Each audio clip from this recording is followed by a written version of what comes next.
Welcome to GPT academy প্রিয় শিক্ষার্থীরা। আজকে আমি তোমাদের মাধ্যমিক 2026-এর বাংলার বিষয় এটা তোমাদের রায়মার্টিন প্রশ্ন বিচিত্রার মডেল স্কুলগুলো আজকে থেকে আমি শুরু করব।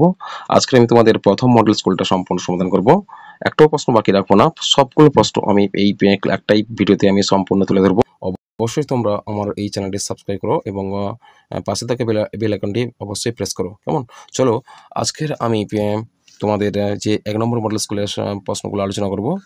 আর সেই ভিডিওটা তোমরা অবশ্যই দেখো এবং বন্ধুদেরকেও শেয়ার করো। চলো আজকের আমরা এখন প্রথম মডেল স্কুলের প্রথম প্রশ্নটা দেখি কি আছে।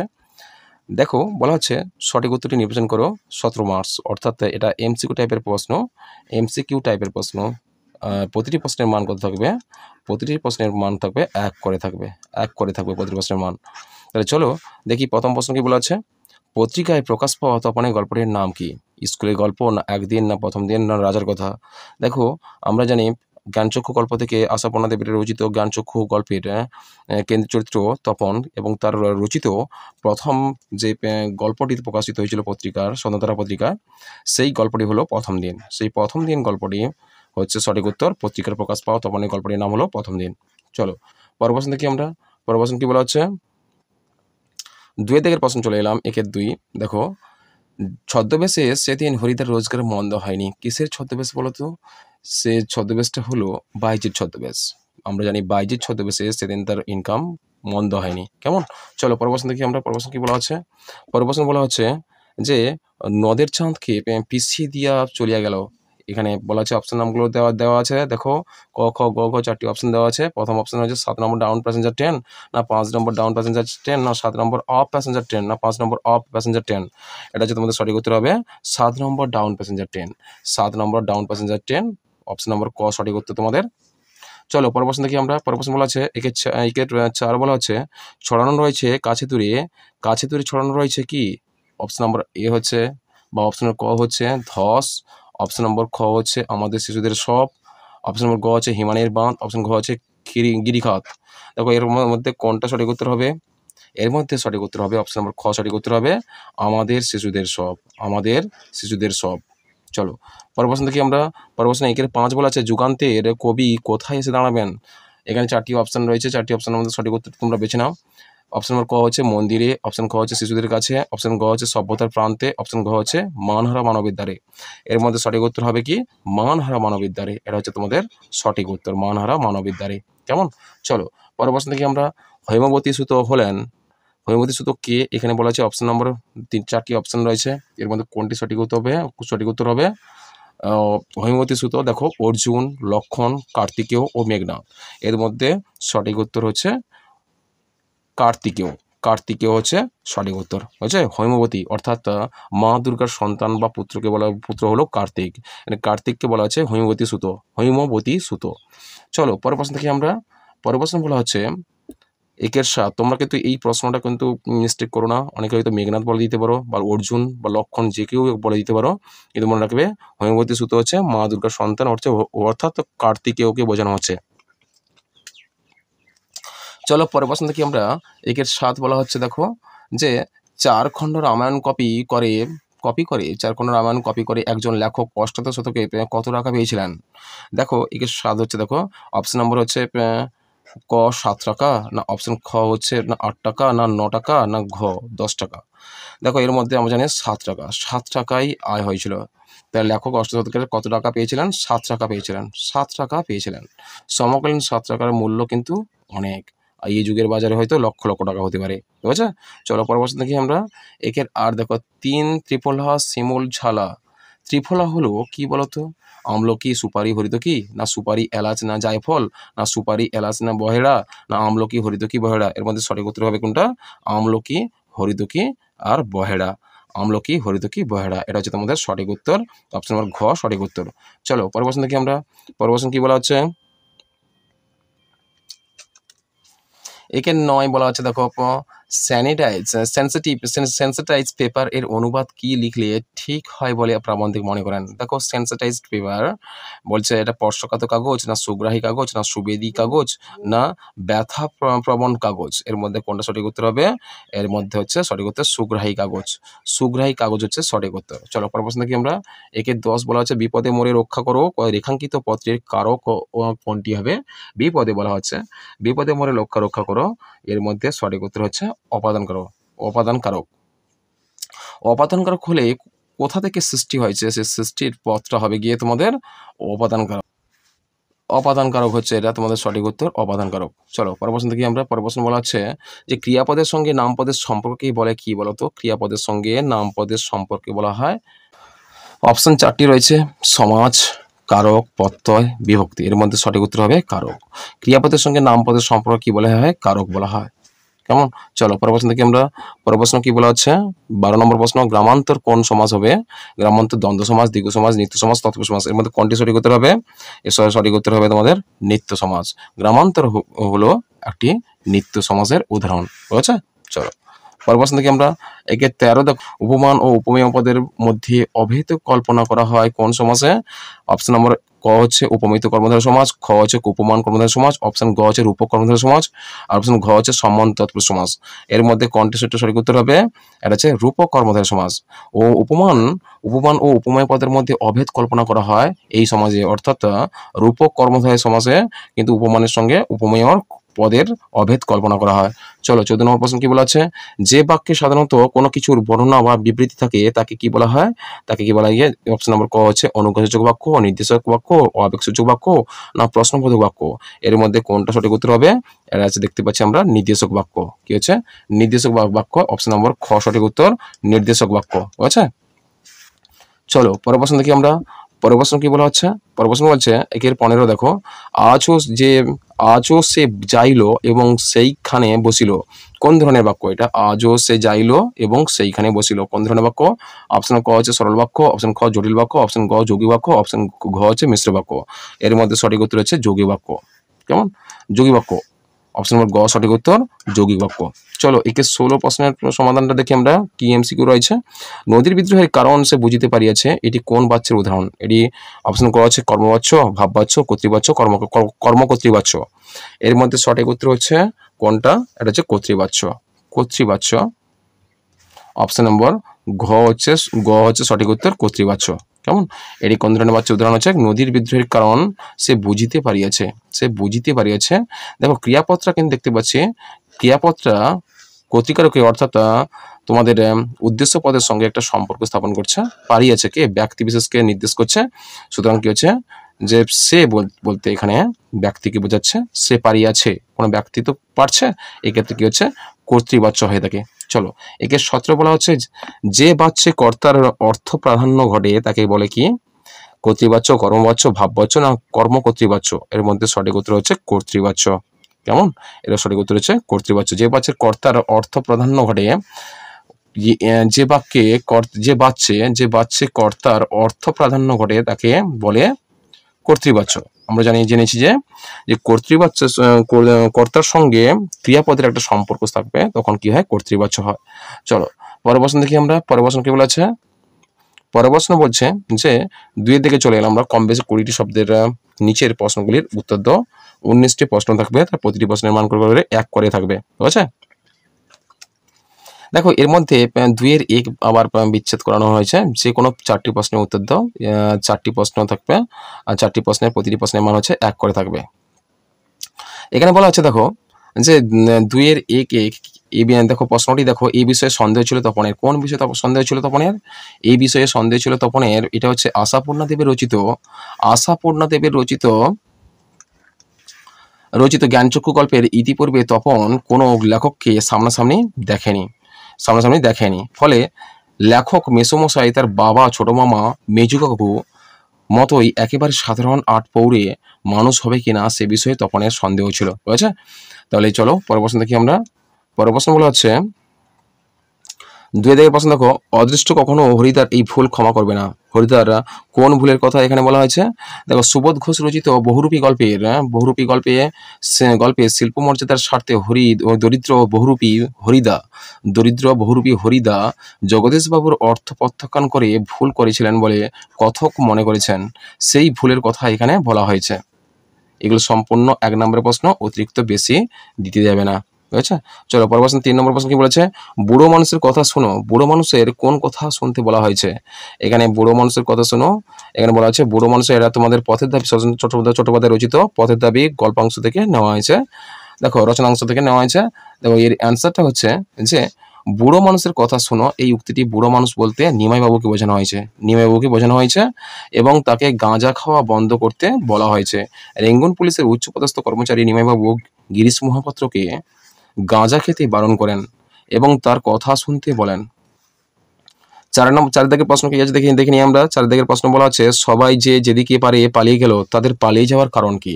এখানে অ্যান্সারটা দেখো, পালিয়ে যাওয়ার কারণ হচ্ছে পান্নালাল প্যাটেল রচিত অদল বদল গল্পে কালিয়ার বাবা মা এসে ইসাবকে মারবে এই ভয়ে সবাই যে যেদিকে পারে পালিয়ে গেল।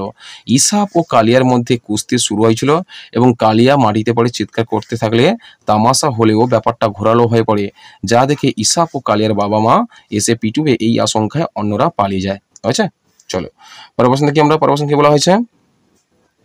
পরের প্রশ্ন বলা হচ্ছে সে প্রায় কাঁদিয়া ফেলেছিল। কেঁদে ফেলার কারণ কি? সে প্রায় কাঁদিয়া ফেলেছিল, তার কেঁদে ফেলার কারণ কি ছিল? চলো এর অ্যান্সারটা দেখি আমরা। মানিক বন্দ্যোপাধ্যায় রচিত নদীর বিদ্রোহ বলা হচ্ছে। মানিক বন্দ্যোপাধ্যায় রচিত নদীর বিদ্রোহ গল্পে নদের চাঁদের দেশের বাড়িতে ক্ষীণস্রোতা নদীটি 1 বছর অনাবৃষ্টির কারণে শুকিয়ে গিয়েছিল বলে সে কেঁদেছিল। বুঝেছে? তারপরে চলো দুইয়ের দিকের প্রশ্নগুলো দেখি আমরা। 2-এর 1-এর প্রশ্ন ছিল, 4টি প্রশ্ন ছিল, 4টি প্রশ্নের অ্যান্সার আমরা করে ফেলেছি। সরি, 5টি প্রশ্ন ছিল, 5টির মধ্যে 4টি প্রশ্ন করতে বলা হয়েছিল। আর এখানে দুইয়ের প্রশ্ন কি বলা হয়েছে, যে কোনো 4টি প্রশ্ন উত্তর দাও। এখানে 4টি প্রশ্ন করতে হবে, 5টি প্রশ্ন থাকবে, তার মধ্যে 4টি প্রশ্ন করতে হবে। এই 4টির মধ্যে দেখো, এই 5টির মধ্যে প্রথম প্রশ্ন দেখো, তারপর যুদ্ধ এলো, যুদ্ধ কেমন ভাবে এলো? এখানে যুদ্ধ কেমন ভাবে এলো, এর অ্যান্সার দেখো। কবি পাবলো নেরুদার অশোকে একজন কবিতায় বলা হয়েছে যে যুদ্ধ আসে রক্তের এক আগ্নেয় পাহাড়ের মতো। রক্তের এক আগ্নেয় পাহাড়ের মতো, বুঝেছো? কবি পাবলো নেরুদা রচিত অশোকে একজন চিলিয়ান কবি ছিলেন Pablo Neruda. Pablo Neruda Chilean কবি। সেই তার লিখিত বিখ্যাত কবিতা হচ্ছে অশোকে একজন, তোমাদের মাধ্যমিকের রয়েছে এটা বাংলায়। আর সেই গল্পের যুদ্ধ এসেছিল কিভাবে, রক্তের এক আগ্নেয় পাহাড়ের মতো। তারপর প্রশ্ন ছিল 2 দিকের প্রশ্ন কি বলা আছে? এ মায়াপিত বুঝিতে না পারি। এটা তোমাদের মেঘনাদ বধ কাব্য থেকে এসছে। কে কি বলতে পারে বুঝতে পারেননি। এখানে অ্যান্সারটা দেখো, মাইকেল মধুসূদন দত্ত রচিত মেঘনাদ বধ কাব্যের অন্তর্গত অভিষেক পাঠ্যাংশে বীরশ্রেষ্ঠ মেঘনাদ হবে মেঘ নিঃসারণে পরাজিত এবং নিহত রামচন্দ্রের পুনর্জীবন লাভের মায়াবী ঘটনা বুঝে উঠতে পারেননি। এখানে হচ্ছে মেঘ বলতে মেঘনাথকে বোঝানো হয়েছে। মেঘনাথ, তোমরা এটা কারেকশন করে নিও। মেঘ বলতে মেঘনাথকে বোঝানো হয়েছে। মেঘনাথ নিঃসারণে পরাজিত নিহত রামচন্দ্রের পুনর্জীবন লাভের মায়াবী ঘটনা বুঝে উঠতে পারেননি। ঠিক আছে, চলো 3 দিকের প্রশ্ন দেখো। 3 দিকের প্রশ্ন কি বলা হচ্ছে? আসছে নবীন এসে কি করবে? আসছে নবীন এই পংক্তিটি কাজী নজরুল ইসলামের প্রলয়োল্লাস কবিতা থেকে নেওয়া হয়েছে, যেখানে নবীন এসে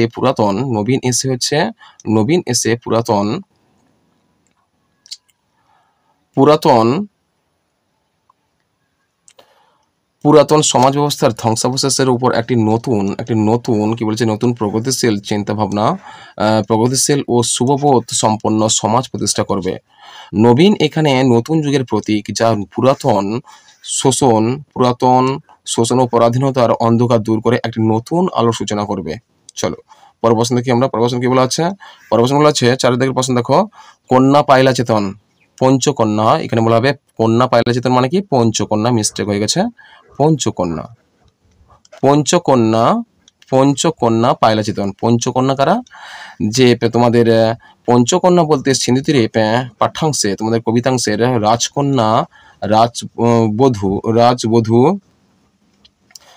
রাজবধূ পদ্মাবতী, পুধু হয়ে গেছে, রাজবধূ পদ্মাবতী ও তারপর ও মুখ্য সখী মুখ্য সখী হয়ে গেছে সখী, মুখ্য সখী চন্দ্রকলা, বিজয়া, রোহিণী ও বিধুনললা। বুঝেছে? পদ্মাবতী, আচ্ছা, মুখ্য সচিব সখী চন্দ্রকলা, বিজয়া, রোহিণী আর বিধুনললা। বুঝেছে? এই 5 জনকে বলা হচ্ছে পঞ্চকন্যা। তাহলে কি কি জানলাম আমরা? পদ্মাবতী, চন্দ্রকলা, বিজয়া, রোহিণী ও বিধুনললাকে বোঝানো হয়েছে। চলো পরের প্রশ্ন দেখি আমরা। পরের প্রশ্ন কি বলা হয়েছে? মাথায় কত শকুন বা চিল, আমার শুধু একটা কোকিল। চিল, শকুন ও কোকিল কিসের প্রতীক? এর অ্যান্সারটা হচ্ছে চিল, চিল, শকুন ও কোকিল কিসের প্রতীক হচ্ছে? অস্ত্রের বিরুদ্ধে গান কবিতায় উল্লেখিত শকুন ও চিলেরা যুদ্ধবাজদের হিংস্রতা এবং নৃশংসতার প্রতীক হিসেবে তুলে ধরা হয়েছে কবিতায়। এই কবিতায় তাহলে কাদের, চিল ও শকুন ও কোকিল কাদের সঙ্গে তুলনা করেছে? শকুন ও চিলেরা যুদ্ধবাজদের, কি বলা হচ্ছে? যুদ্ধবাজদের হিংস্রতা এবং নৃশংসতার প্রতীক হিসেবে তুলে ধরা হয়েছে। কেমন? চলো 2-3 কি প্রশ্ন বলা আছে? 2-3 যে কোনো 3টি প্রশ্নের উত্তর দাও। তাহলে 2-3 একের কি প্রশ্ন আছে দেখে আমরা। নামটা রবীন্দ্রনাথের দেওয়াও হতে পারে, রবীন্দ্রনাথের দেওয়া নামটা কি? এর অ্যান্সারটা দেখো তোমরা। এর অ্যান্সারটা হচ্ছে যে হারিয়ে যাওয়া কালীকলম কবিতা প্রবন্ধে, হারিয়ে যাওয়া কালীকলম প্রবন্ধে লেখক ফাউন্টেন পেনের বাংলা নাম ঝর্ণা কলম। নামটা রবীন্দ্রনাথের দেওয়াও হতে পারে বলে লেখক অনুমান করেছেন। ঝর্ণা কলম এই নামটা হয়তো রবীন্দ্রনাথের দেওয়া হতে পারে বলে লেখক অনুমান করেছেন। তাহলে 2-3 কি প্রশ্ন বলা হচ্ছে দেখে নিই আমরা। 2-3 প্রশ্নটা বলা হচ্ছে যে বাংলায় একটা কথা চালু ছিল, কথাটি কি? বাংলায় যে একটা কথা চালু ছিল, কথাটা হলো আসলে কিছুদিন আসলে বাংলায় চালু কথাটি হলো কালি নেই কলম নেই বলে আমি মুন্সি। কালি নেই কলম নেই বলে আমি মুন্সি। আচ্ছা, এই কথাটি বাংলায় প্রচলিত ছিল বা চালু ছিল। চলো পরের প্রশ্ন কি আছে দেখে নিই আমরা। পরের প্রশ্ন বলেছে যে কিছুদিন আগে একটি পত্রিকায় দেখেছি কে কি দেখেন। এই প্রশ্নের উত্তরটা দেখো যে প্রাবন্ধিক রাজশেখর বসুর একটি পত্রিকায় লেখেন জৈনিকে লেখক লিখেছেন যে অক্সিজেন বা হাইড্রোজেন স্বাস্থ্যকর বলে বৈজ্ঞানিক যুক্তি নেই, তারা জীবের বেঁচে থাকবার পক্ষে অপরিহার্য অঙ্গ মাত্র। আচ্ছা, চলো পরের প্রশ্ন দেখে নেই। পরের প্রশ্ন কি বলা আছে? কলকাতা বিশ্ববিদ্যালয়ে নিযুক্ত পরিভাষা সমিতিতে কারা ছিলেন? এটা হচ্ছে দেখো 1936 খ্রিস্টাব্দে কলকাতা বিশ্ববিদ্যালয়ে যে পরিভাষা সমিতি নিযুক্ত করেছিল তাতে বিভিন্ন বিজ্ঞানের অধ্যাপক, ভাষাতাত্ত্বিক, সংস্কৃতজ্ঞ, পণ্ডিত এবং কয়েকজন লেখক একত্রে কাজ করেছিলেন। আচ্ছা, চলো এর পরের প্রশ্নটা কি আছে দেখে নিই আমরা। পরের প্রশ্ন কি বলা হচ্ছে? পরের প্রশ্ন বলা হচ্ছে 4 দিকের প্রশ্ন চলে এলাম আমরা। 2-4 এগুলোর মান, প্রতিটির মান কিন্তু রয়েছে 1 নাম্বার করে রয়েছে। যে প্রয়োজক কর্তার উদাহরণসহ সংজ্ঞা দাও। প্রয়োজক কর্তার উদাহরণসহ সংজ্ঞা কি বলা আছে?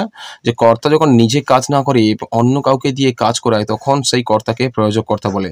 যেমন সুচেতনা নীলাদ্রিকে অঙ্ক করাচ্ছে, এখানে সুচেতনা হচ্ছে প্রয়োজক কর্তা, সুচেতনা হচ্ছে প্রয়োজক কর্তা। কেমন?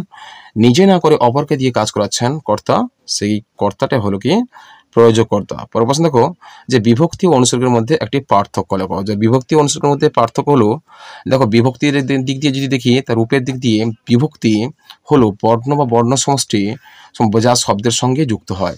বিভক্তি কিন্তু শব্দের সঙ্গে যুক্ত হয়। কেমন? এই রূপের দিক দিয়ে যদি আমরা পার্থক্য খোঁজার চেষ্টা করি তো দেখতে পাবো যে বিভক্তি হলো বর্ণ বা বর্ণ সমষ্টি যা শব্দের সঙ্গে যুক্ত হয়। আর অনুসর্গ বলা হচ্ছে রূপ।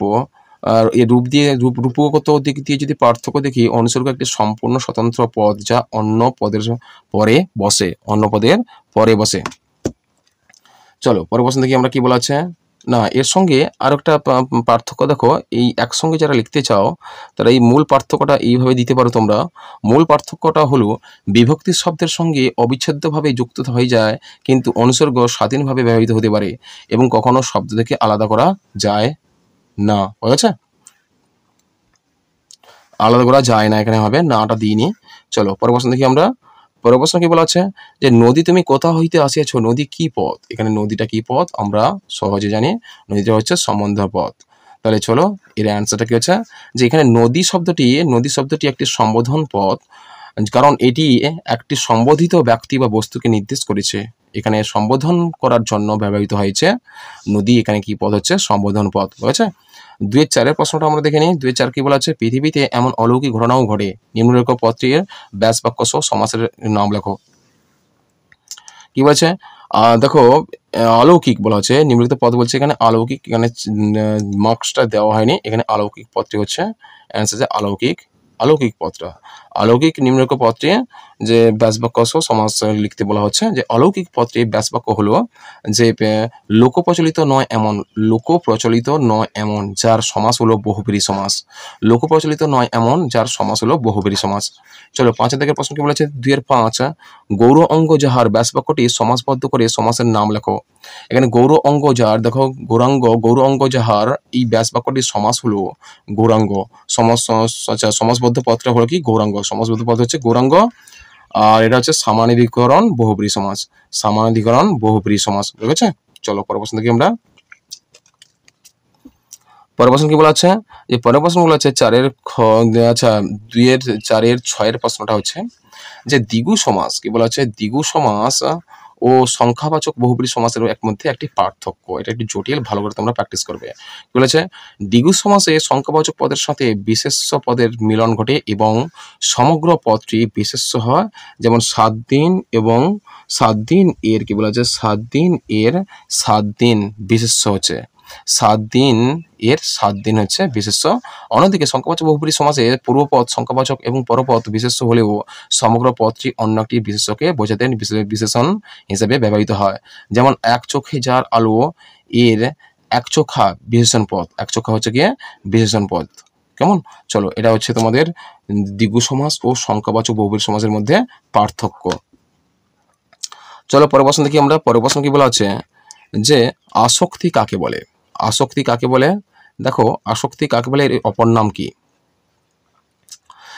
আসক্তি কথার অর্থ পদসমূহের সান্নিধ্য জ্ঞান এবং অর্থাৎ সঠিক পদগুলির পাশাপাশি বসে অর্থকে প্রকাশ করা। যেমন ছবি এঁকে রং করো, এই বাক্যটিতে যদি বলা হয় রং এঁকে ছবি করো, এক্ষেত্রে বাক্যার্থ প্রকাশ হচ্ছে না। বাক্যের অর্থকে সুস্পষ্ট সম্পূর্ণভাবে প্রকাশ করার জন্য বাক্যের মধ্যস্থ পদগুলির ঠিক ঠিক ক্রমে বসাকেই কি বলা হয়, আসক্তি বলা হয়। আর এর অপর নামটা দেখো, এর অপর নাম হচ্ছে পদক্রম। এর অপর নাম কি হবে? এর অপর নাম হচ্ছে পদক্রম বা কি হবে, সুসংগতি। এর অপর নাম হবে, আমি অ্যান্সারটা লিখে দিইনি, আমি এখানে লিখে দিচ্ছি সুসংগতি লিখবে। সুসংগতি বা পদক্রম। করে ফেলা পদক্রম, সুসংগতি বা পদক্রম। চলো পরের প্রশ্ন দেখি আমরা। পরের প্রশ্ন কি বলা হচ্ছে, বিশ্বকবি রবীন্দ্রনাথ ঠাকুর গীতাঞ্জলি কাব্য রচনা করেন, বাক্যটি থেকে উদ্দেশ্য সম্প্রসারণ নির্ণয় করো। দেখো, এর অ্যান্সারটা হচ্ছে, দেখো, বিশ্বকবি রবীন্দ্রনাথ ঠাকুর গীতাঞ্জলি কাব্য রচনা করেছেন, এই বাক্যটিতে উদ্দেশ্য সম্প্রসারণ হলো বিশ্বকবি রবীন্দ্রনাথ ঠাকুর উদ্দেশ্য কর্তা হলো। রবীন্দ্রনাথ ঠাকুর এবং বিশ্বকবি হলো তার বিশেষণ, যা উদ্দেশ্যকে সম্প্রসারিত করে, কারণ এটি নির্দেশ করে যে কে গীতাঞ্জলি রচনা করেছেন, তাহলে এর সম্প্রসারণ কি হলো, বিশ্বকবি রবীন্দ্রনাথ ঠাকুর। বুঝেছো? এটা হচ্ছে তোমাদের বিশেষ্য পদের বা উদ্দেশ্যের সম্প্রসারণ। চলো পরের প্রশ্ন দেখি আমরা। পরের প্রশ্ন কি বলা হচ্ছে, কর্মকর্তৃবাচ্য কাকে বলে? কর্মকর্তৃবাচ্য যে বাচ্যে কর্তা অনুপস্থিত থাকে এবং কর্মই কর্তারূপে প্রতীয়মান হয় তাকে কর্মকর্তৃবাচ্য বলে। যেমন কলমটা চলছে না, এ বাক্যে কর্তা অনুপস্থিত কলম এমনভাবে উপস্থিত বা প্রতীয়মান যে তাকেই কর্তা বলে ভ্রম হচ্ছে, এই জন্য একে কর্মকর্তৃবাচ্য বলা হয়। চলো পরের প্রশ্ন দেখি আমরা। পরের প্রশ্ন কি বলা আছে, ক্ষমা করো ভাববাচ্যে রূপান্তর করো। তাহলে এর আনসারটা দেখো, ক্ষমা করো এই অনুজ্ঞাসূচক বাক্যটি থেকে ভাববাচ্যে রূপান্তর করলে হবে ক্ষমা করা হোক। কি হবে? ক্ষমা করা হোক। কেমন? চলো পরের প্রশ্ন দেখি আমরা। 3 থেকে প্রশ্ন চলে এলাম আমরা। 3 থেকে বলেছে 3 দিয়ে বলেছে প্রসঙ্গ নির্দেশ্য কম বেশি 60টি শব্দের উত্তর দাও। 3 + 2 = 6। 3 এর কি প্রশ্ন বলা হয়েছে? এখানে 3টি প্রশ্ন রয়েছে, 3টি প্রশ্নের আনসার দিতে হবে। দেখো, আচ্ছা দেখো, পারিলেও মানুষ কি তাকে রেহাই দিবে? কার কি পারার কথা বলা হয়েছে, আর মানুষ কেন তাকে রেহাই দেবে না? এর অ্যান্সারটা দেখো, অ্যান্সারটা হচ্ছে মানিক বন্দ্যোপাধ্যায় রচিত নদীর বিদ্রোহ গল্পের নদের চাঁদ মনে করেছে যে নদী ইচ্ছা করলে তার তীব্র জলস্রোতে মানুষের গড়া বাঁধ ভেঙে চুরমার করে দিতে পারে। তার সঙ্গে আরেকটা প্রশ্নের অ্যান্সার হচ্ছে যে মানুষ কেন তাকে রেহাই দেবে না? এই প্রশ্নের অ্যান্সারটা দেখো, যে একই সঙ্গে নদের চাঁদের মনে হয়েছে মানুষ নদীকে ও রেহাই দেবে না, তারা আবার নতুন করে বাঁধ তৈরি করবে, প্রবহমান জীবন্ত নদীকে বন্দি করবে নিজেদের স্বার্থে, আবার নদীকে মেনে নিতে হবে এই বন্দিদশা। গভীর প্রশস্ত জলপূর্ণ নদী পরিপূর্ণ হবে ক্ষীণস্রোতা নদীতে। ঠিক আছে, চলো পরের প্রশ্ন দেখে নিই আমরা। প্রশ্ন কি আছে? হরিদা দেখো, হরির কাণ্ড বলা আছে কি? হরির কাণ্ড, এখানে হরি কোন কাণ্ডের কথা বলা হয়েছে? এই কাণ্ডে হরির কত রোজগার হয়েছিল? চলো এর অ্যান্সারটা আমরা দেখে নিই। যে সুবোধ ঘোষ রচিত বহুরূপী গল্পের কেন্দ্রীয় চরিত্র হচ্ছে হরিদা। আচ্ছা, এক সন্ধ্যায় কি বলেছে? এক সন্ধ্যায় বহু বিপরীত দ্বারা রূপসী বহু, না এখানে একটু ভুল হয়ে গেছে, দেখো এক সন্ধ্যায় হরিদা বহুরূপী বাইজি সে যে শহরের পথে পথে ভ্রমণের বিষয়কেই হরির কাণ্ড বলে বলা হয়েছে। তাহলে এক সন্ধ্যায় হরিদা কি করেছিল, আমি একটা বুঝিয়ে দিই, দেখো এখানে হয়তো মিস্টেক হয়ে গেছে লেখাটা। দেখো, হরিদা এক সন্ধ্যায় যখন সে বাইজি সেজে রাস্তার পথে বেরিয়েছিল, তখন সেই বাইজি সাজার ঘটনাকে এখানে গিয়ে হরিদার কাণ্ড বলা হয়েছে, বুঝেছে? তারপর হচ্ছে এই এই যে বাইজি সেজেছিল, তার যে রোজগারটা হয়েছিল, কত টাকা রোজগার হয়েছিল? মোট 8 টাকা 10 আনা রোজগার হয়েছিল, বুঝে? তাহলে এক সন্ধ্যায় যখন হরিদা বাইজি সেজে পথে পথে ভ্রমণ করেছিল বা ঘুরছিল, সেই ঘটনাকে হরিদার কাণ্ড বলা হয়েছে। আর এখানে তার কত টাকা ইনকাম হয়েছিল? এখানে তার 8 টাকা 10 আনা ইনকাম হয়েছিল। চলো পরের প্রশ্ন দেখি আমরা। পরের প্রশ্ন কি বলা আছে? যে কোনো একটি প্রশ্নের উত্তর দাও। 3 × 1 = 3। দেখো একের থেকে কি প্রশ্ন বলা আছে? যে সে জানতো না আর কখনো ফিরে আসবে না। সে কে? আমি আর কখনো ফিরে আসবো না, বলার কারণ কি? লেখো। তাহলে এই প্রশ্নের অ্যান্সারটা কি হচ্ছে? দেখো এই প্রশ্নের অ্যান্সারটা হচ্ছে উত্তর। পাবলো নেরুদা রচিত অসুখী একজন কবিতায় আলোচ্য উক্তিতে সে বলতে এখানে বলা হয়েছে কবির প্রিয়তমা বা প্রিয়জনকে বোঝানো হয়েছে। এই কবিতায় কবি দেশের জন্য বিপ্লবী হয়েছেন এবং বাড়ি ছেড়েছেন, কিন্তু কবি তার প্রিয়তমাকে তার ফিরে না আসার কথা জানাননি, কারণ কবি তার ভবিষ্যৎ পরিণতির ব্যাপারে অবগত ছিলেন না। দেশকে স্বাধীনতা ও শোষণ থেকে মুক্ত করার জন্য কবি নিজে জীবন সমর্পণ করেছেন দেশের জন্য। এই জন্যই কবি কবিতায় না ফিরে আসার কথা বলেছেন। চলো পরের প্রশ্ন দেখি আমরা। পরের প্রশ্ন কি বলা আছে? যে পরের প্রশ্ন বলা আছে যে 2 দিকে দেখো, হাই ছায়াবৃতা কে? কেন সে ছায়াবৃতা? চলো, কবিগুরু রবীন্দ্রনাথ ঠাকুর রচিত আফ্রিকা কবিতায় দেখো, এখানে ইনভার্ট কমা দেবে। আফ্রিকা কবিতায় হাই ছায়াবৃতা কথাটি ছায়াবৃতা বলতে আফ্রিকা মহাদেশকে বোঝানো হয়েছে। এবার চলো, কেন সে ছায়াবৃতা এই প্রশ্নের অ্যান্সার দেখো। এই প্রশ্নের অ্যান্সার হচ্ছে অন্ধকার ও বঞ্চনার প্রতীক ছায়াবৃতা বলতে সেই অঞ্চল বা মহাদেশকে বোঝায় যা ব্রিটিশ বা অন্যান্য ইউরোপীয় উপনিবেশিক শক্তি দ্বারা শাসিত হয়েছিল, এবং এর ফলে সেখানকার মানুষরা বঞ্চনা শিকার হয়েছিল। বুঝেছে? তারপরে দেখো, শিল্প সংস্কৃতির অভাব। ঔপনিবেশিকতার কারণে আফ্রিকান সভ্যতা শিল্প সংস্কৃতির গভীর অন্ধকারে নিমজ্জিত হয়েছিল। তারপরে পয়েন্ট দেবে তোমরা, স্বাধীনতা ও আত্মপরিচয়ের অভাব। আফ্রিকানরা তাদের নিজস্ব স্বাধীনতা ও আত্মপরিচয় হারিয়েছিল এবং নিজেদের ভাগ্য নির্ধারণের ক্ষমতা থেকেও বঞ্চিত হয়েছিল। তা দেখো, শোষণের শিকার কি বলেছে? এই মহাদেশটি শোষণের শিকার হয়ে তার নিজস্ব আলো ও সৌন্দর্য হারিয়েছিল এবং এক অর্থে অন্ধকারে ঢেকে গিয়েছিল। বুঝেছে? চলো পরের প্রশ্ন দেখি আমরা। পরের প্রশ্ন দেখো, না এর সঙ্গে আর অ্যাডজাস্টমেন্ট একটা লাইন রয়েছে, দেখো এই কারণগুলোই কবিকে আফ্রিকাকে ছায়াবৃতা বলতে অনুপ্রাণিত করেছে। বুঝেছে? চলো পরের প্রশ্ন দেখি আমরা। পরের প্রশ্ন কি বলা হয়েছে? 4 দিকে চলে এলাম আমরা। 4 দিকে বলেছে কম বেশি 150টি শব্দে যে কোনো 5টি একটি প্রশ্নের উত্তর দাও। এখানে রয়েছে তোমাদের মূলত 2টি প্রশ্ন রয়েছে, তার মধ্যে একটি প্রশ্নের অ্যান্সার তোমাদের দিতে হবে। 4-এর 1 কি বলা হচ্ছে? 4-এর 1 বলা হচ্ছে যে বিদেশি সাহেবের কাছে অপরপর অপমানিত ও লাঞ্ছিত হওয়ার যে দুটি ঘটনা বর্ণনা রয়েছে তা লেখো। চলো তাহলে এই প্রশ্নের অ্যান্সারটা আমরা দেখে নিই। যে কথাশিল্পী শচীন্দ্রনাথ চট্টোপাধ্যায় রচিত পথের দাবি ও রচনাংশের অন্যতম চরিত্র অপূর্ব বিদেশি সাহেবের কাছ থেকে প্রাপ্ত অপমানিত ও লাঞ্ছিত হওয়ার দুটি ঘটনা নিচে বর্ণনা করা হলো। দেখো প্রথম ঘটনা হচ্ছে প্রথম ঘটনা কি ছিল, যে প্রথম ঘটনা যখন সে রেঙ্গুনের বোথা কোম্পানিতে চাকরি নিয়ে রেঙ্গুনের চাকরি করার সময় একদিন রেঙ্গুন রেল স্টেশনে একদল ফিরিঙ্গি যুবক অন্যায়ভাবে অপূর্বকে লাথি মেরে প্ল্যাটফর্ম থেকে বের করে দেয়। স্টেশন মাস্টারের কাছে তার প্রতিবাদ জানাতে গেলে স্টেশন মাস্টার ও তাকে অপমান করে। যারা সেই অপমানের সাক্ষী ছিল সেই সকল ভারতীয়রা এই খবরেই খুশি হয় যে লাঠির চোটে অপূর্ব হাড় পাঁজরাও ভাঙেনি। এই লজ্জা অপমান অপূর্বকে মর্মে মর্মে দগ্ধ করেছিল। এটা ছিল প্রথম ঘটনা।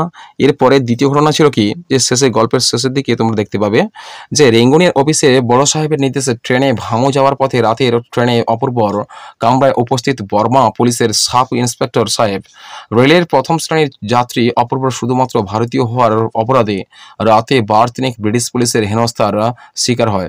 প্রতিবাদ জানালে ব্রিটিশ পুলিশটি অত্যন্ত রুক্ষ ও কটু ভাষায় অপূর্বকে জানায়। প্রথমত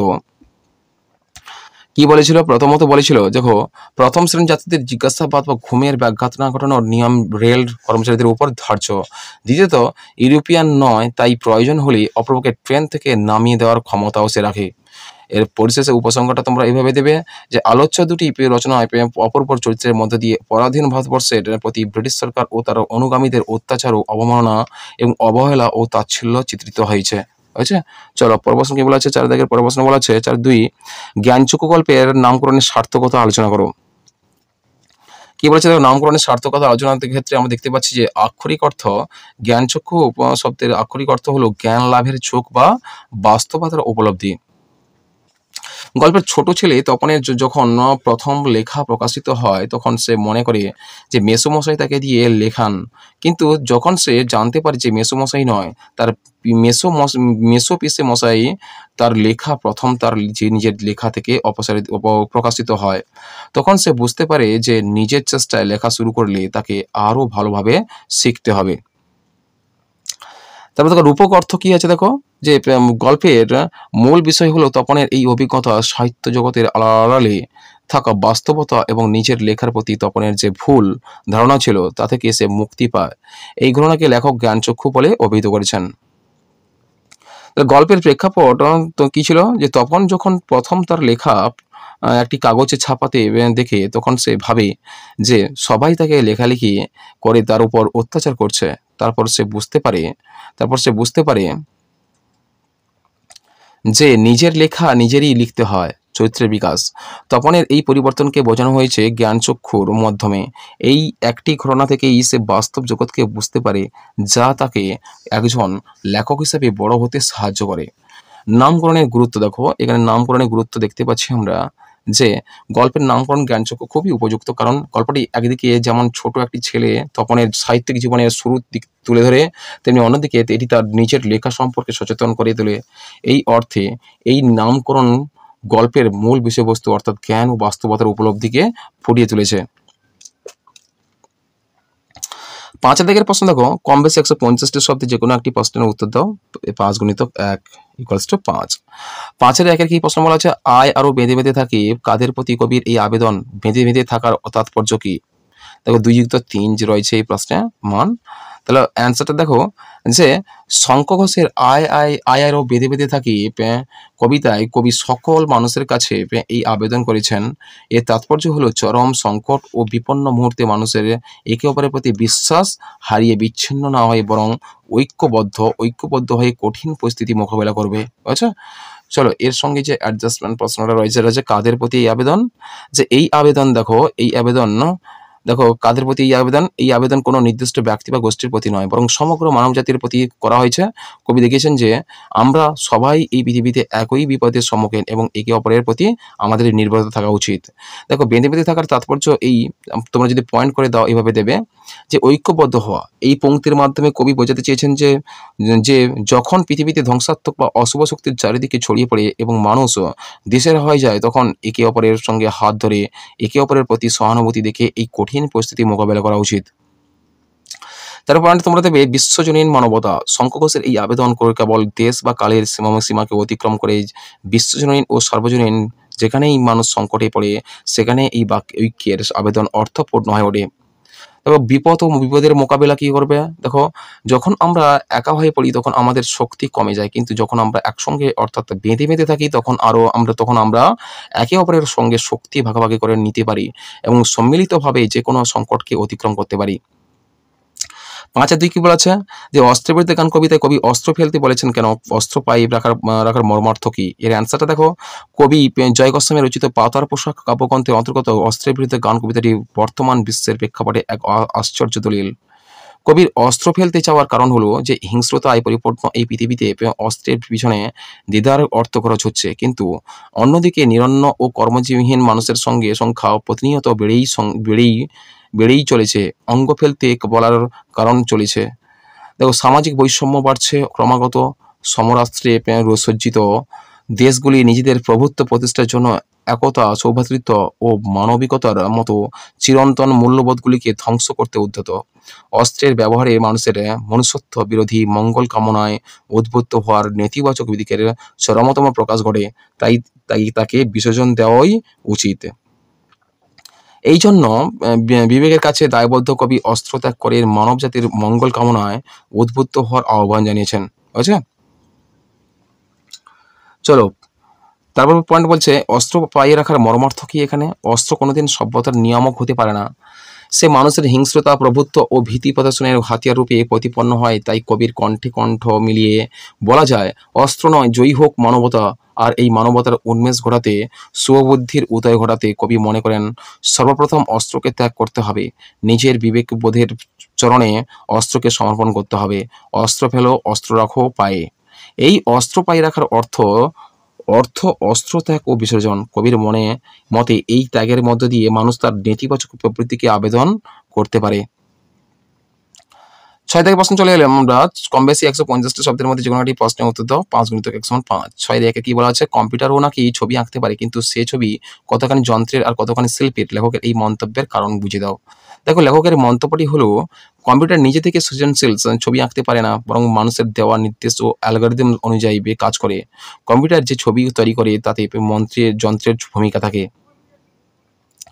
প্রযুক্তি নির্ভর প্রক্রিয়াজাতকরণের মাধ্যমে আর শিল্পীর ভূমিকাতে থাকে মূল ধারণা, নির্দেশ এবং সম্পাদনার মাধ্যমে। তাই লেখক প্রশ্ন তুলেছেন যে একটি ছবির মধ্যে যন্ত্রের তৈরির উপাদান এবং শিল্পীর মৌলিক সৃষ্টি, এই দুইয়েরই ভাগ কতখানি, এবং এর মাধ্যমে শিল্প ও প্রযুক্তির সম্পর্ক নিয়ে একটি গভীর প্রশ্ন ধরেছেন। লেখকের মন্তব্যের কারণ দেখো, যন্ত্রের ক্ষমতা বনাম মানুষের সৃজনশীলতা। কম্পিউটার শক্তিশালী টুল বা যন্ত্র যা দ্রুত ও নির্ভুলভাবে কাজ করতে পারে, কিন্তু নিজস্ব আবেগ, অনুভূতি বা সৃজনশীলতা দিয়ে ছবি তৈরি করতে পারে না। মানুষের নির্দেশ ছাড়া এটি কেবল ডেটা এবং অ্যালগরিদম অনুসরণ করে। অ্যালগরিদম ও ডেটার ভূমিকা। কম্পিউটার আর্টিফিশিয়াল ইন্টেলিজেন্স এআই ব্যবহার করে ছবি আঁকতে পারে, কিন্তু এই এআই তৈরি হয় ডেটা বা তথ্যের উপর ভিত্তি করে, যা মানুষের তৈরি করা। তাই কম্পিউটার যে ছবি তৈরি করে তার মধ্যে কনসেপ্ট তৈরি করা ডেটার প্রভাব থাকে। নির্দিষ্ট সম্পাদনা প্রয়োজনীয়তা। কম্পিউটার আর্টিস্ট বা প্রোগ্রামারকে ছবির ধারণা, শৈলী এবং রং সম্পর্কে নির্দেশ দিতে হয়। অনেক সময় শিল্পীকে কম্পিউটার সৃষ্ট ছবি সম্পাদনাও করতে হয়। এর মানে হলো ছবিটির চূড়ান্ত রূপ দেওয়ার পেছনে একজন শিল্পীর হাত থাকে। শিল্পীর উদ্দেশ্য ও উদ্দেশ্যহীনতা। শিল্পীর ছবিতে থাকে একটি উদ্দেশ্য বা আবেগ, যা যন্ত্রের মধ্যে নেই। কম্পিউটার ছবি তৈরি করতে পারে, কিন্তু সে ছবির পিছনে কোনো ব্যক্তিগত অনুভূতি বা সামাজিক বার্তা নেই। প্রযুক্তি দেখো, প্রযুক্তির ভবিষ্যৎ নিয়ে প্রশ্ন। লেখক এই মন্তব্যের মাধ্যমে শিল্প ও প্রযুক্তির মেলবন্ধন নিয়ে প্রশ্ন তুলেছেন। তিনি জানতে চেয়েছেন যে ভবিষ্যতে যখন কম্পিউটার আরও দক্ষ হবে, তখন ছবির মধ্যে যন্ত্রের অংশ কতটুকু থাকবে এবং শিল্পীর অংশ কতটুকু, যেখানে শিল্পীর মৌলিকত্ব ও সৃজনশীলতার প্রকাশ আরও কমে যাবে। 6-2 প্রশ্ন দেখো কি বলেছে? আমাদের অলংকারিকগণ শব্দের ত্রিবিধ কথা বলেছেন। শব্দের ত্রিবিধ কথা কি? এই ত্রিবিধ কথা সম্পর্কে প্রাবন্ধিক কি বোঝাতে চেয়েছেন? দেখো এর অ্যান্সার হচ্ছে, শব্দের ত্রিবিধ কথা হচ্ছে, শব্দের ত্রিবিধ কথা বলতে সাধারণত 3 প্রকার শব্দার্থ বা শব্দের প্রয়োগকে বোঝানো হয়েছে। একটা হচ্ছে অভিধা, আর একটা লক্ষণা, আর একটা হচ্ছে ব্যঞ্জনা। তাহলে অভিধা কি বলা হচ্ছে? অভিধাগত অর্থ হচ্ছে অভিধা কল্পিত অর্থ। এটি শব্দের মুখ্য বা অভিধানিক অর্থ, যা শব্দের মূল অভিধানিক অর্থকে বোঝায় এবং প্রচলিতভাবে শব্দটির সঙ্গে সরাসরি যুক্ত থাকে। যেমন অশ্ব শব্দের অভিধা অর্থ হলো ঘোড়া। লক্ষণা কি বলেছে? লক্ষণামূলক অর্থ। যখন শব্দের মুখ্য অর্থটি সরাসরি প্রয়োগের সম্ভব হয় না, তখন লক্ষণার মাধ্যমে অন্য একটি অর্থ বোঝানো হয়, যা মুখ্য অর্থের সঙ্গে কোনোভাবেই সম্পর্কিত। যেমন পুরো নুন বলতে শুধু লবণ নয়, বরং লবণ বিক্রেতাকে বোঝানো যেতে পারে। কিন্তু দেখি ব্যঞ্জনা দেখো এই স্তরে শব্দের মূল বা লক্ষণের মাধ্যমে প্রাপ্ত অর্থকে ছাড়িয়ে অন্য একটি গভীরতর বা অন্তর্নিহিত অর্থ প্রকাশিত হয়। এই অর্থটি প্রচ্ছন্ন থাকে এবং বিশেষ পরিস্থিতি বা বক্তার মানসিক অবস্থা থেকে বোঝা যায়। যেমন অন্ধকার বলতে শুধু অন্ধকারকে বোঝানো না হয়ে দুঃখ বা পাপকেও বোঝানো হতে পারে। প্রাবন্ধিকের উদ্দেশ্য কি কোথায় এখানে? এই প্রাবন্ধিক ত্রিবিধ কথা সম্পর্কে বলতে চেয়েছেন যে শব্দের অর্থ কেবল একটি সাধারণ বা অবৈধানিক অর্থের মধ্যে সীমাবদ্ধ নয়। শব্দের বহুমাত্রিকতা তিনি বোঝাতে চেয়েছেন যে একটি শব্দ বিভিন্ন সময়ে বিভিন্ন প্রকার অর্থ প্রকাশ করতে পারে। প্রয়োগের বিশেষত্ব শব্দের অর্থ নির্ভর করে তার প্রয়োগের প্রেক্ষাপটের উপর। লক্ষণা হবে এখানে, অভিধা লক্ষণা বা ব্যঞ্জনা কোনো অর্থই প্রযোজ্য হবে তা নির্ভর করে লেখক বা বক্তার উদ্দেশ্য এবং পাঠকের উপলব্ধির উপর। আর সাহিত্যিক তাৎপর্য কোথায় এখানে? দেখো, আলংকারিকরা শব্দের এই বহুমাত্রিক অর্থকে এই সাহিত্যের সৌন্দর্যের একটি গুরুত্বপূর্ণ দিক বলে মনে করেন। একটি শব্দের মাধ্যমে নানা প্রকার অর্থ প্রকাশ করে সাহিত্যিকরা তাদের সৃষ্টিকে আরো সমৃদ্ধ করেন। সাহিত্যিক প্রসঙ্গে দেখো, কম বেশি 150টি শব্দে যে কোনো একটি প্রশ্নের উত্তর দাও। 4 গুণ থেকে 100 4। দেখো 7-এর একই প্রশ্ন রয়েছে। জাতির সৌভাগ্য সূর্য আজ অস্তচলগামী। কোন জাতির কথা এখানে বলা হয়েছে? দেখো, তার সৌভাগ্য সূর্য অস্তাচলগামী কেন? 1+3 বলা হয়েছে। এই উদ্ধৃতিতে বাংলার জাতির কথা বলা হয়েছে এবং তাদের সৌভাগ্য সূর্য অস্তাচলগামী হওয়ার কারণ হলো ব্রিটিশদের ক্রমবর্ধমান প্রভাব, যা বাংলার স্বাধীনতা ও সার্বভৌমত্বকে খর্ব করেছে। কারণ ব্রিটিশরা ক্রমশ ক্ষমতাশালী হয়ে উঠেছিল এবং বাংলার নবাবের শক্তির হ্রাস পাচ্ছিল।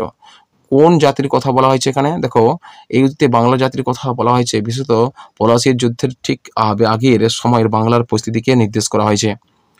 সৌভাগ্য সূর্য অস্তাচলগামী কেন? এই প্রশ্নের সমাধানটা দেখো, ব্রিটিশদের প্রভাব বৃদ্ধি। অপশন প্রথম পয়েন্ট দেখো, ব্রিটিশ ইস্ট ইন্ডিয়া কোম্পানির ক্রমশ শক্তিশালী হয়ে উঠছিল এবং বাংলার অভ্যন্তরীণ রাজনীতিতে প্রভাব বিস্তার করেছিল। নবাবের ক্ষমতা হ্রাস। বাংলার নবাব বিশেষ করে সিরাজদৌল্লা তার ক্ষমতা ও স্বাধীনতা রক্ষা করতে ব্যর্থ হয়েছিলেন এবং তার কর্তৃত্ব ক্রমশ হ্রাস পাচ্ছিল। সামাজিক ও রাজনৈতিক অস্থিরতা। এই সময় বাংলার সামাজিক ও রাজনৈতিক অস্থিরতা দেখা যায়, যা বাংলার জন্য একটি অশনি সংকেত ছিল। ঐতিহাসিক প্রেক্ষাপট। এই উক্তিটি পলাশী যুদ্ধের প্রেক্ষাপটে করা হয়েছিল, যেখানে বাংলার স্বাধীনতা সূর্য অস্তাচলগামী হওয়ার পথে ছিল এবং ব্রিটিশরা ক্ষমতা দখল করে বাংলার ভাগ্য নির্ধারণ করতে শুরু করেছিল।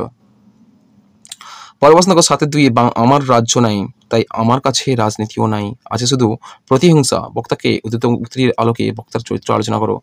উদ্ধৃত উক্তির বক্তা হলেন নবাব সিরাজদৌল্লার মাসি ঘসেটি বেগম। এই উক্তিটি তার চরিত্রকে তুলে ধরে, যেখানে তিনি রাজ্য হারানোর ক্ষোভ ও ক্ষমতাচ্যুত হওয়ার বেদনাকে তীব্র প্রতিহিংসায় রূপান্তরিত করেছেন। তার চরিত্র একাধারে নিষ্ঠুর, ক্ষমতালোভী এবং প্রতিশোধপরায়ণ, যিনি নিজের হারানো রাজ্য ফিরে পেতে না বা সিরাজের বিরুদ্ধে ষড়যন্ত্র করে তার পতন ঘটাতে সব রকম চেষ্টা করতে প্রস্তুত।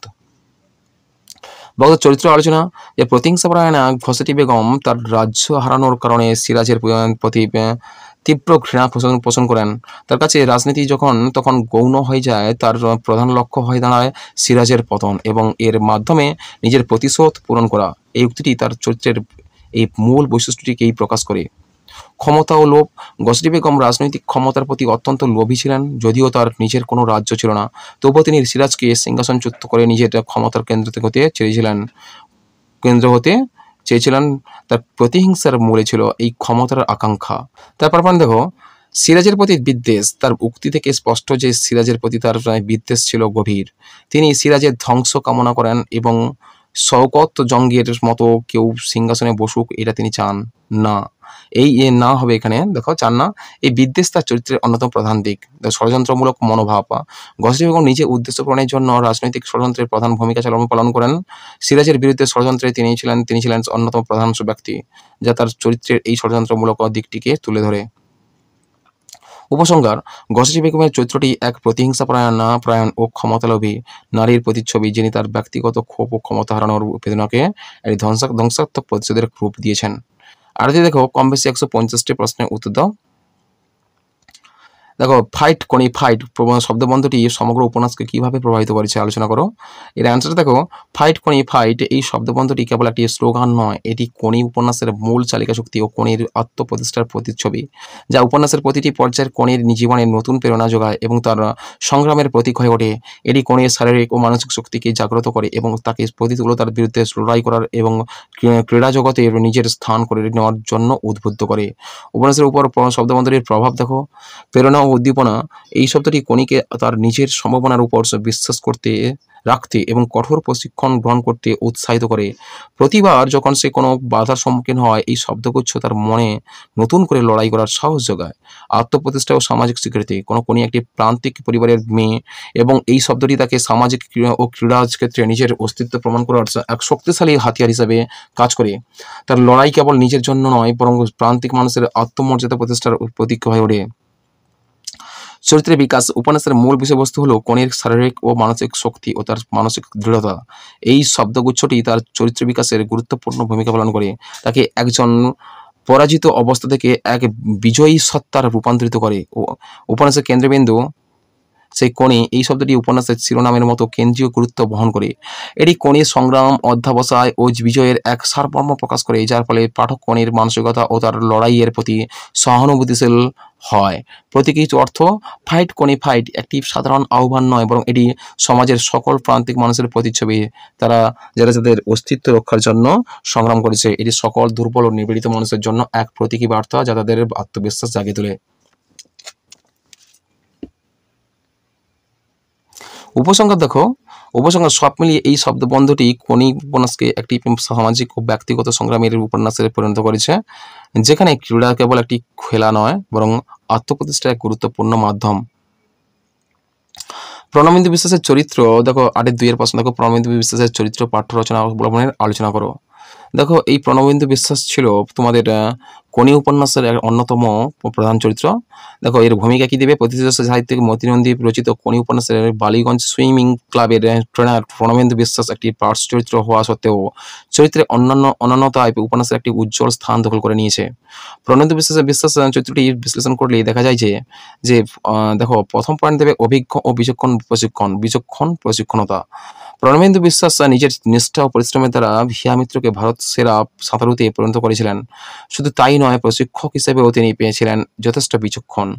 সে কারণে তার জহুরি দৃষ্টি কোণের সুপ্ত প্রতিভাকে ছিনে নিতে পেরেছিল। যুক্তিবাদী এবং প্রতিবাদী। বিএসএফ নির্বাচন সভার জুপিটারের কর্মকর্তারা যখন ষড়যন্ত্রের জাল বিছিয়ে কোনিকে বাদ দিতে ব্যস্ত, ঠিক তখনই প্রতিবাদী প্রণবেন্দু দপ করে জ্বলে উঠে গোটা ঘটনার প্রতিবাদ জানান এবং নিজের মতের সপক্ষে যুক্তির ক্রম পেশ করে। সৎ ও নিরপেক্ষ মানুষ হিসেবে প্রণবেন্দু ছিলেন অত্যন্ত সৎ প্রকৃতির। তার নিরপেক্ষ মানসিকতার দৌলতে কোনি মাদ্রাজ জাতীয় সাঁতার প্রতিযোগিতায় অংশগ্রহণের সুযোগ পেয়েছিলেন। বঙ্গপ্রেমী মানুষ, প্রণবেন্দু বাংলাকে ভালোবাসতেন। ব্যক্তির স্বার্থ অপেক্ষা বাংলার স্বার্থই ছিল তার কাছে বড়। তাই তিনি বাংলার সাঁতারুদের চ্যাম্পিয়ন করার স্বার্থে সমস্ত বাধাকে অতিক্রম করে কোনিকে মাদ্রাজ জাতীয় চ্যাম্পিয়নশিপে পাঠানোর পক্ষে জোরালো সওয়াল করে দৃঢ় কণ্ঠে বলেছিলেন, বেঙ্গলের স্বার্থেই কনকচাপা পালকে টিমে রাখতে হবে। রমাদেশের সোনা কুড়ানোর বন্ধ করা ছাড়া আমার কোনো স্বার্থ নেই। উপসংহার, ক্রীড়া জগতের স্বার্থান্বেষীদের ভিড়ে প্রণবেন্দু বিশ্বাস সত্যি এক ব্যতিক্রমী চরিত্র। একথায় তিনি এক নিরপেক্ষ, নির্ভীক ও আদর্শ প্রশিক্ষক। দেখো, এখানে যে দুটি পয়েন্ট রয়েছে, এই পয়েন্ট দুটি খুব গুরুত্বপূর্ণ। দেখো, এখানে যে ইনভার্টেড কমা তুলে ধরা হয়েছে, বেঙ্গলের স্বার্থে কনকচাপা পালকে টিমে রাখতে হবে, আর রমাদেশের সোনা কুড়ানোর বন্ধ করা ছাড়া আমার কোনো স্বার্থ নেই। এই দুটি পয়েন্ট তোমাদের এই প্রণবেন্দু বিশ্বাস চরিত্রের ক্ষেত্রে খুবই গুরুত্বপূর্ণ। কেমন? আর 3 কি প্রশ্ন দেখো, মেডেল তুচ্ছ ব্যাপার, কিন্তু একটা দেশ বা জাতির কাছে মেডেলের দাম অনেক। কোন প্রসঙ্গে উক্তি, এর মর্মার্থ লেখো। দেখো, 2+3=5 নম্বরের প্রশ্ন। প্রসঙ্গ দেখো, মতিনন্দী কোনি উপন্যাসের বিষ্ণুধর চরিত্রটি কোনিকে যখন সাঁতারের প্রশিক্ষণ দিচ্ছিলেন, তখন তিনি তাকে খেলার মাধ্যমে দেশের গৌরব অর্জনের গুরুত্ব বোঝাতে এই কথাগুলি বলেছিলেন।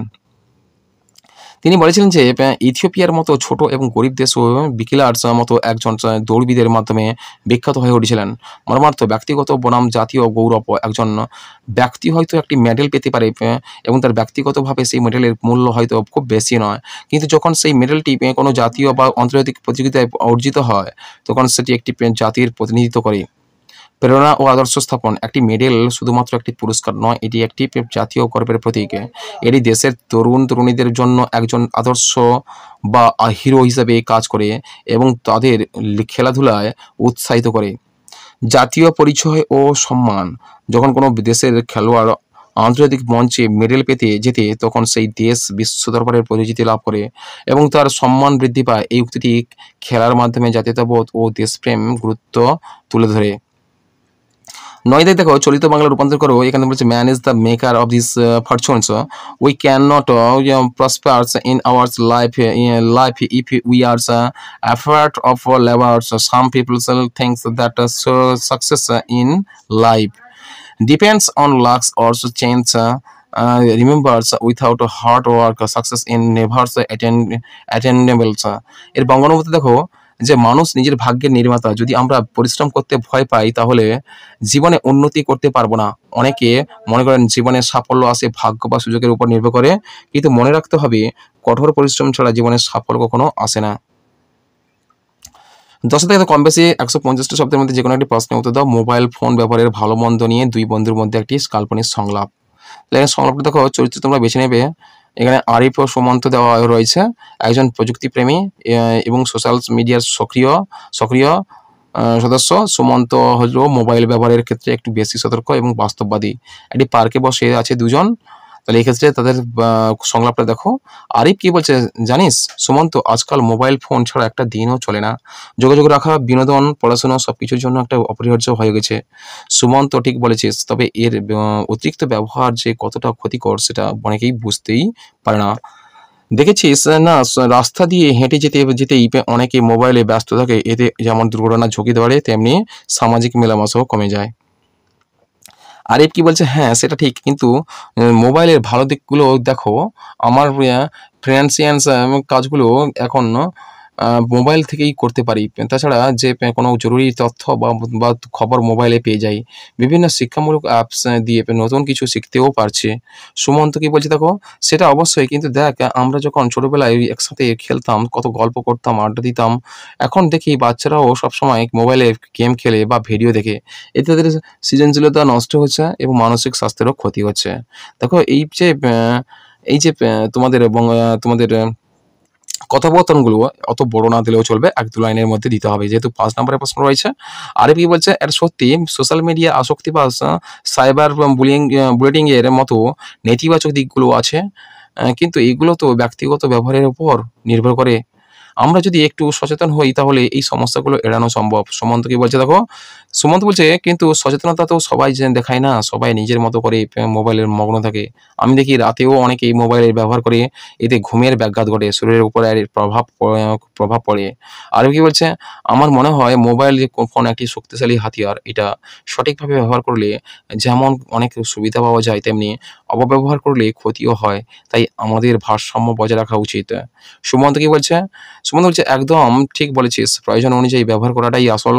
মোবাইল যেন আমাদের জীবনের দাস হয়, প্রভু না হয়। আরে ঠিক বলেছিস। চলো আজ থেকে আমরা দুজনেই মোবাইল ব্যবহারের ক্ষেত্রে একটু বেশি সতর্ক থাকবো। সুমন্ত কি বলছে দেখো, এই তো চাই, তাহলে এই মোবাইল ফোন আমাদের জীবনে ইতিবাচক প্রভাব ফেলবে। 10-12 কি 10 থেকে 2 কি বলা হচ্ছে দেখো, এলাকায় রক্তদান শিবিরের সাফল্য নিয়ে সংবাদপত্রে প্রতিবেদন রচনা করো। এই প্রতিবেদন দেখো বলছে দেখো, নিজের সংবাদদাতা হরিণবাড়ির সাগর 7ই মার্চ স্বামী বিবেকানন্দের জন্মদিনে হরিণবাড়িতে একটি স্বেচ্ছাসেবী সংগঠনের উদ্যোগে রক্তদান শিবির অনুষ্ঠিত হলো। এই শিবিরে উপস্থিত ছিলেন সাগর হাসপাতালের বিশিষ্ট চিকিৎসক ডক্টর আর নস্কর। রক্তদানের প্রয়োজনীয়তা কতখানি সে বিষয়ে আরও সংশয় নেই। তাই সকাল 9:30 থেকে শিবিরের সারিবদ্ধভাবে বহু তরুণী স্বেচ্ছা রক্তদান করতে দাঁড়িয়ে পড়েন। তাদের এই স্বতঃস্ফূর্ত সাড়া দেখে শিবিরে উপস্থিত চিকিৎসকরাও অভিভূত হয়ে যান। এই রক্তদান শিবির আগামী দিনেও আবার করার প্রতিশ্রুতি দেন স্বেচ্ছাসেবী সংগঠনের সদস্যরা। রক্তদানের মতো পুণ্য কাজে সামিল হওয়ার জন্য উপস্থিত চিকিৎসকেরা সকলকে ধন্যবাদ জানান। জাতি, ধর্ম, বর্ণের কৃত্রিম ব্যবধান ঘোচাতে রক্তদান যে এক মহার্ঘ মানব সম্বন্ধন হিসাবে কাজ করে, এই শিবিরে সকলের সেই অনুভূতি হয়। এরপরে রয়েছে তোমাদের প্রবন্ধ রচনা, 4টি প্রবন্ধ রয়েছে। তার বিজ্ঞানের ভালো মন্দ, এখানে রয়েছে দেখো বিজ্ঞানের ভালো মন্দ 4টি প্রবন্ধের মধ্যে আমি সবগুলো 4টি প্রবন্ধ আমি করে দিয়েছি। তোমরা অবশ্যই সেগুলো দেখো, ভালো করে খাতায় ঢুকে তোমরা প্র্যাকটিস করার চেষ্টা করো। ভূমিকা কি বলা হচ্ছে দেখো, ভূমিকায় দেবে তোমরা আধুনিক সভ্যতার ভিত্তি হলো বিজ্ঞান। আচার্য প্রফুল্লচন্দ্র রায়ের মতে বিজ্ঞান এই বর্তমান জগতের উন্নতির মাপকাঠি। বিজ্ঞানের অগ্রগতিতেই সভ্যতার অগ্রগতি। বিজ্ঞান ছাড়া আধুনিক জীবন যেন অচল। বিজ্ঞানের ভালো দিক দেখো, ভালো দিক যেটা সুফল বলা হয়, যোগাযোগ, স্মার্টফোন ও ইন্টারনেটের মাধ্যমে বিশ্বজুড়ে মানুষের সাথে দ্রুত সংযোগ স্থাপন করা যায়। চিকিৎসা, রোগ নির্ণয় ও নিরাময়ের বিজ্ঞান অভূতপূর্ব উন্নতি ঘটিয়েছে। জীবনযাত্রার মান, বিদ্যুৎ পরিবহন ও অন্যান্য প্রযুক্তি মানুষের জীবনকে আরামদায়ক ও সহজ করেছে। শিক্ষা ও জ্ঞান, বিজ্ঞান আমাদের চারপাশের জগৎকে বুঝতে এবং নতুন কিছু শিখতে সাহায্য করে। বিজ্ঞানের ভালো মন্দের দিক, দেখো যেটা কুফল হচ্ছে এটা হচ্ছে তোমাদের পয়েন্টগুলো ভালো করে লক্ষ্য রাখবে। এই পয়েন্টগুলো আমি যেহেতু মার্ক করে দিয়ে নিয়ে, এই পয়েন্টগুলো তোমরা অবশ্যই ভালো করে লক্ষ্য রাখবে। বিজ্ঞানের মন্দ দিক বা কুফল। আগেটা করেছিলাম কি? আগেটা ছিল যে বিজ্ঞানের ভালো দিক বা সুফল যাকে বলা হয়েছিল, এটা একটা পয়েন্ট ভালো করে মনে রাখবে যে বিজ্ঞানের ভালো দিক বা সুফল। বুঝছে? চলো এরপরে কি বলা আছে দেখে নিই আমরা একটু। বিজ্ঞানের কুফল দেখো, যুদ্ধ ও ধ্বংস, পারমাণবিক বোমা ও অন্যান্য মারণাস্ত্র বিজ্ঞানের অপব্যবহারের এক ভয়াবহ উদাহরণ, যা মানবজাতির অস্তিত্বের জন্য হুমকি স্বরূপ। প্রকৃতি পরিবেশের ক্ষতি, কলকারখানা ও যানবাহনের ধোঁয়া পরিবেশ দূষণ করছে এবং জলবায়ু পরিবর্তন ঘটাচ্ছে। সামাজিক ও মনস্তাত্ত্বিক প্রভাব পা। তবে এটা একটা পয়েন্ট ভালো করে লক্ষ্য রাখো, পয়েন্টগুলো আমি মার্ক করে দিচ্ছি দিইনি। যে আধুনিক প্রযুক্তি ও অতিরিক্ত ব্যবহারের ফলে, এখানে সামাজিক মনস্তাত্ত্বিক প্রভাবের পয়েন্টটা তোমরা ভালো করে প্র্যাকটিস করবে। আধুনিক প্রযুক্তি অতিরিক্ত ব্যবহারের ফলে একাকিত্ব ও অন্যান্য মানসিক সমস্যা বাড়ছে। অসমতা কি দেখো অসমতা হচ্ছে বিজ্ঞানের সুবিধাগুলো সমাজের সকল স্তরের মানুষ সমানভাবে পায় না, যা বৈষম্য তৈরি করে। উপসংহারে কি দেবে তোমরা? উপসংহারে দেবে, দেখো তোমাদের বাংলা যেহেতু নির্দিষ্ট একটা শব্দের বন্ধের মধ্যে তোমাদের লিখতে হবে, অতিরিক্ত লিখলে চলবে না। উপসংহার হলো, বিজ্ঞান নিজে ভালো বা খারাপ নয়, এটি নির্ভর করে মানুষ কি ভাবে এটি ব্যবহার করছে তার উপর। বিজ্ঞানকে মানব কল্যাণের ব্যবহার করতে হবে এবং এর অপব্যবহার রোধ করতে হবে। আমাদের দায়িত্ব হলো বিজ্ঞানের জ্ঞানকে সঠিক পথে চালিত করে একটি সুন্দর ভবিষ্যৎ গড়ে তোলা। চলো পরে কি রয়েছে দেখি। পরে রয়েছে যে পরের রচনা হচ্ছে একটি পথের আত্মকথা। এর উপর একটা রচনা লিখতে হবে তোমাদের। দেখো ভূমিকা তোমরা সূচনা ভূমিকা দেবে। দেখো কি দেবে? প্রথমে প্রবন্ধের শুরুতে রাজপথ নিজের পরিচয় দেয় এবং নিজের জন্ম ও অস্তিত্বের কথা বলে। সে হয়তো কোনো গ্রাম্য পথ থেকে শুরু করে শহর হয়ে ওঠা এক বিরাট রাজপথের যাত্রা বর্ণনা করে।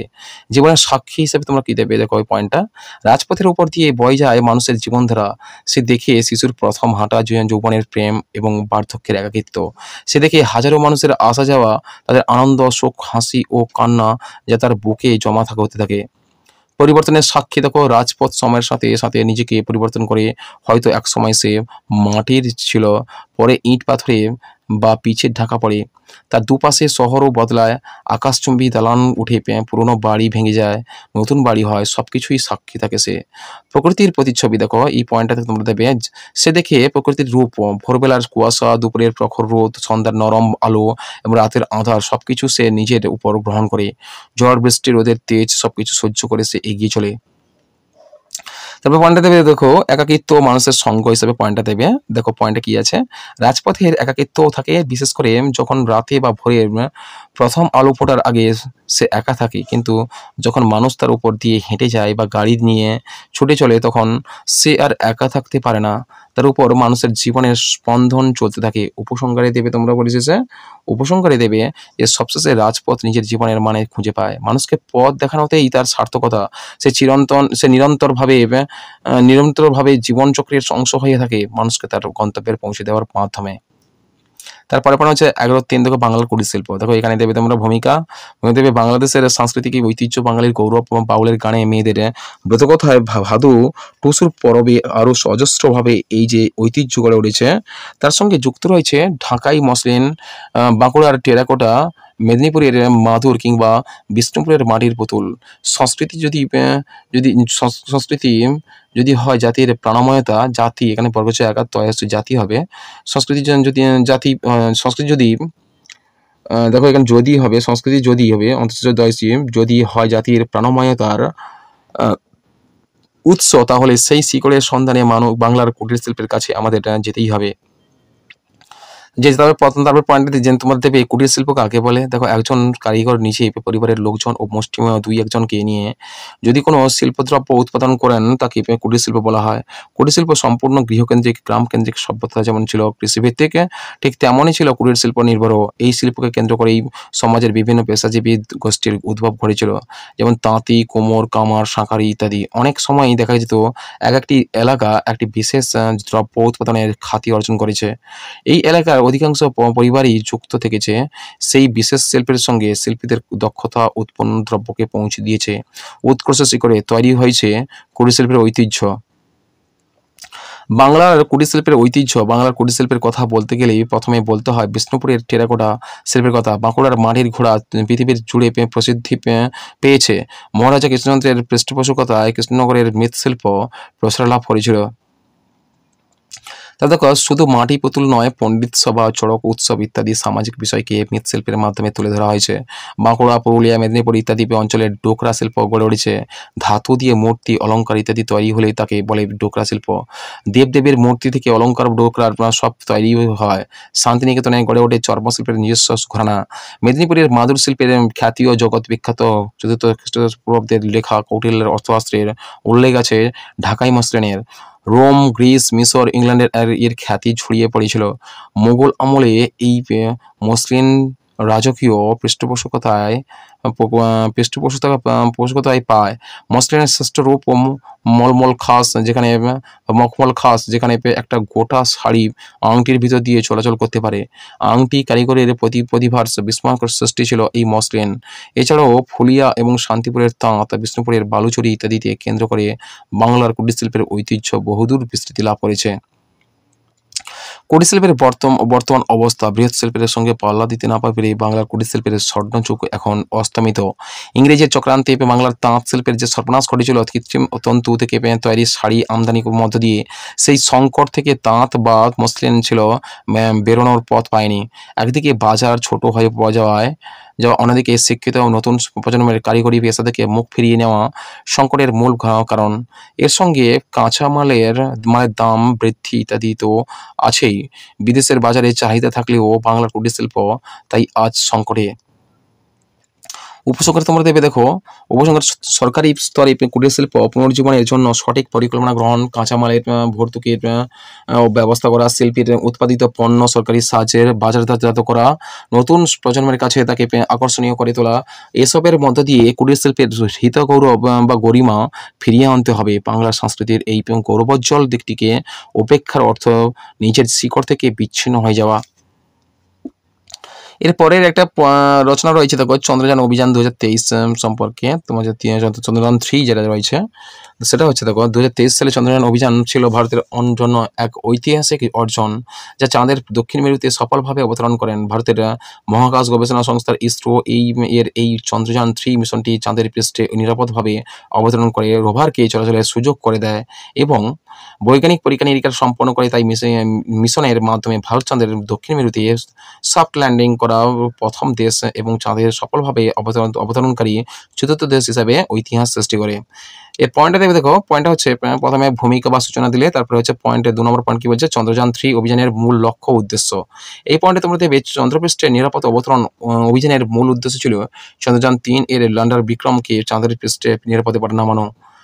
তারপরে দেখো রোভারের সক্ষমতা যাচাই। এই পয়েন্টটা তোমরা খুব গুরুত্বপূর্ণ। এই পয়েন্টগুলো দেখো, আমি পয়েন্টগুলো মার্ক করে দিয়ে নিই, তোমরা অবশ্যই মার্ক করে দিও।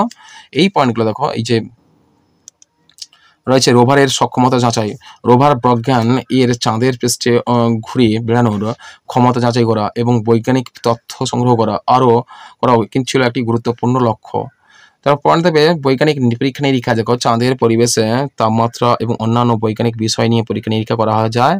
গুরুত্বপূর্ণ ঘটনা ও অর্জন কি হচ্ছে না, উৎক্ষেপণ। চন্দ্রযান 3 14 জুলাই 2023 তারিখে উৎক্ষেপণ করা হয়েছিল। সফল অবতরণ 23 আগস্ট 2023 তারিখে যানটি চাঁদের দক্ষিণ মেরুতে সফলভাবে অবতরণ করে। ঐতিহাসিক স্থান, এর মাধ্যমে ভারত চাঁদের দক্ষিণ মেরুতে প্রথম কোনো দেশ হিসেবে নরম অবতরণ সম্পন্ন করে বা সহজ সফট ল্যান্ডিং, মানে কি নরম অবতরণ বলা হয়। সফট ল্যান্ডিংকে বাংলায় বলা হয় নরম অবতরণ বা সহজ অবতরণ। দেখো তারপরে দেখো ভারতের মহাকাশ গবেষণার প্রেক্ষাপট, এখানে পয়েন্টটা দেবে গুরুত্বপূর্ণ পয়েন্ট। ভারতীয় মহাকাশ গবেষণার প্রেক্ষাপটটা খুব গুরুত্বপূর্ণ। ইসরোর ভূমিকা, এখানে এর মধ্যে ক্ষুদ্র পয়েন্ট হচ্ছে ইসরোর ভূমিকা কি ছিল এতে। ইসরোর নেতৃত্বে এই চন্দ্রযান অভিযান ভারতের মহাকাশ গবেষণার ক্ষেত্রে এক নতুন দিগন্ত উন্মোচন করে। তারপর পয়েন্ট হচ্ছে পূর্ববর্তী মিশন চন্দ্রযান 3 হলো ভারতের চন্দ্রযান কর্মসূচির তৃতীয় মিশন। এর আগেই চন্দ্রযান 2 মিশনও পরিচালিত হয়েছিল, যে চাঁদের পৃষ্ঠে অবতরণের সমস্ত সময় বিধ্বস্ত হয়েছিল। অবিচ্ছিন্ন প্রচেষ্টা চন্দ্রযান 3 এর সাফল্য ভারতের মহাকাশ গবেষণার প্রতি অবিচল অঙ্গীকারের ফল।